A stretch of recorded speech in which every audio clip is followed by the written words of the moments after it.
What's going on, people? Welcome back to Movie Talk Mondays. I am your host, Cesar Monroe. Today, we're here to talk about Deadpool and Wolverine.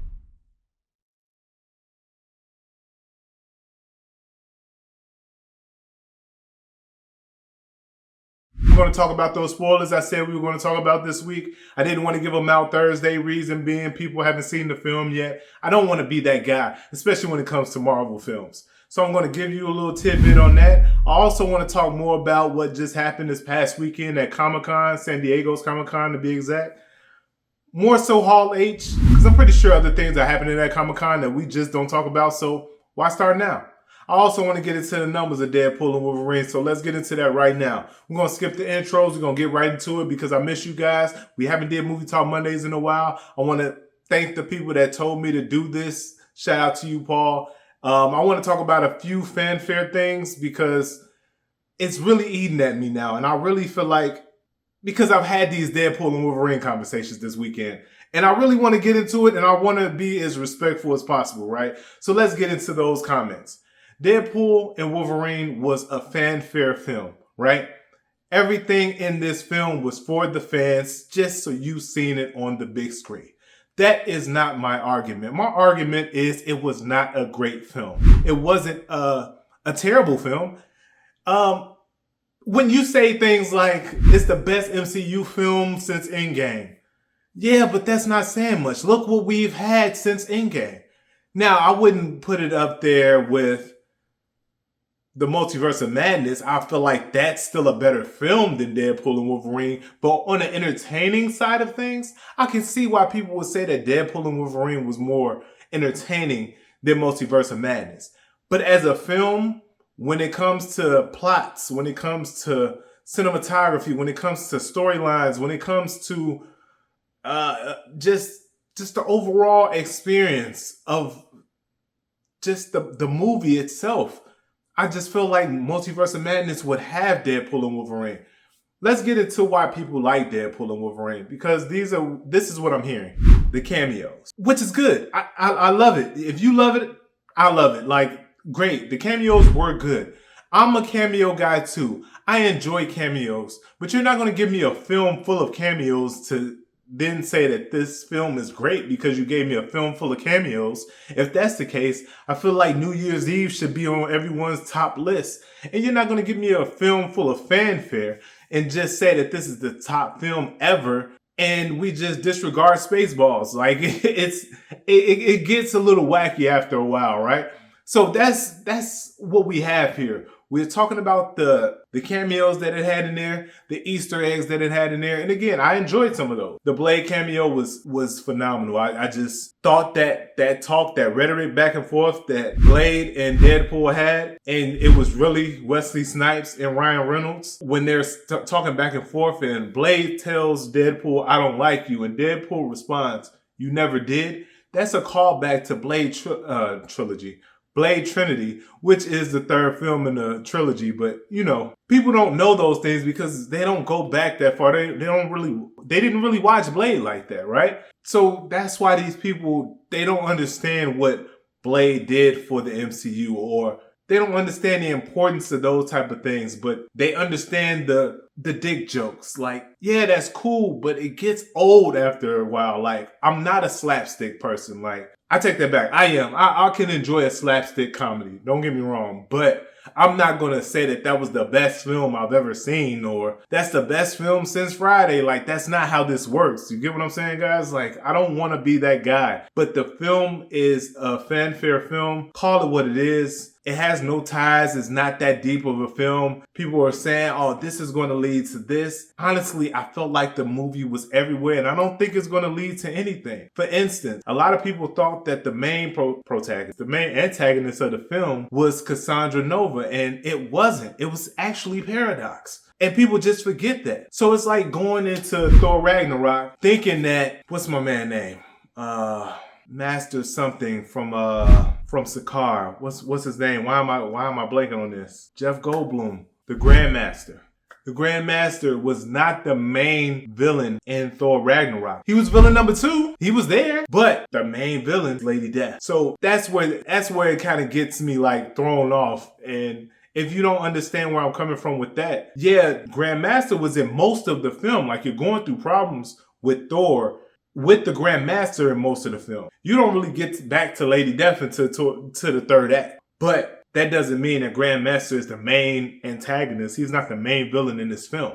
And that's what we kind of got with Cassandra Nova. We forgot all about Paradox and what he was doing. Secondly, I want to go back to Paradox in this film because Paradox really kicked this thing off into it not being a good movie in the first place. All they had to do was say that, hey, we need Wade Wilson to save certain timeline. He's saying that he's going to prune a timeline, but they're not accepting prunes anymore, so he's going to do it. He's going to do it on his own, pretty much. And that's what kind of bothered me with this film, is like, you're creating a problem that wasn't a problem to begin with. All we've seen in Loki season 1 and 2 is them pruning timelines. So now it's an issue. Like, it doesn't add up here, guys. But you get blinded by it because you have these dope action scenes.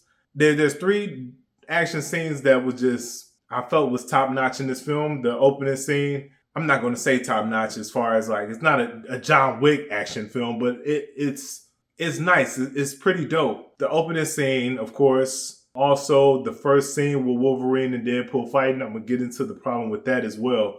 But actually, let's get into that now. Deadpool and Wolverine first fight. Y'all both just got pruned. And now Wolverine has an attitude and wants to fight Deadpool. And it was just like, just leading up to this fight, y'all could have did better than that. You guys are literally being lazy. This is a Jason Statham movie all over again. You literally just have an idea where you want him to fight. And you're just like, all right, we're going to make sure we get there. Right? It's kind of, you ever seen The Beekeeper? They really just wanted to see Jason Statham set fire to an office building. I'm pretty sure that was all in the script. And then they were like, hey, we have to make sure we get him there. How do we get him there? And then that's when they come up with this storyline of, oh, these people work in this office building, so on and so forth. That's where things get a little weird, right? With that first fight scene, I felt like, not the first fight scene in the film, but the first fight scene with Deadpool and Wolverine, I felt like that was the problem in that situation. It was just like the fight came out of nowhere. It was great. I loved it, but it just came out of nowhere. The third fight scene with Deadpool and Wolverine in the minivan, again, I feel like maybe we just got too much, but that was a dope fight scene as well. The fight scene with everybody at the end when you had the Juggernaut and, you know, X-23, Blade, Elektra, Gambit. I thought those scenes were nice, but I just felt like we didn't get to enjoy it because it's not their film, so they weren't really focused on what they can do, so on and so forth. It was just like, hey, this would be cool if they were doing this in a fight. So they threw it in there, and I just felt like that was tacky.